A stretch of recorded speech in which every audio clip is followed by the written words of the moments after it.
નમસ્કાર દર્શક મિત્રો, એસડી ન્યૂઝ ગુજરાતી ચેનલ પર આપનું સ્વાગત છે અને હું આપની સાથે વૈશાલી પોબારુ કરીશું નજર આજના સમાચાર પર।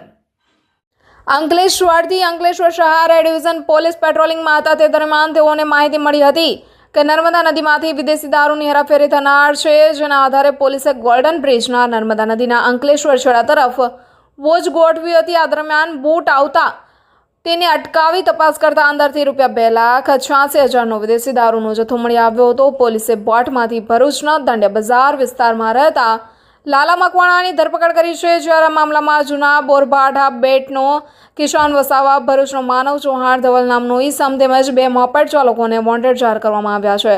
પોલીસે વિદેશી દારૂ, બોટ અને મોબાઈલ મળીને કુલ ₹5,76,000નો મુદ્દામાલ જપ્ત કરી ગુનો નોંધી કાયદેસરની કાર્યવાહી હાથ ધરી છે। Reporter Jayesh Prajapati, SD news Gujarati, Ankleshwar.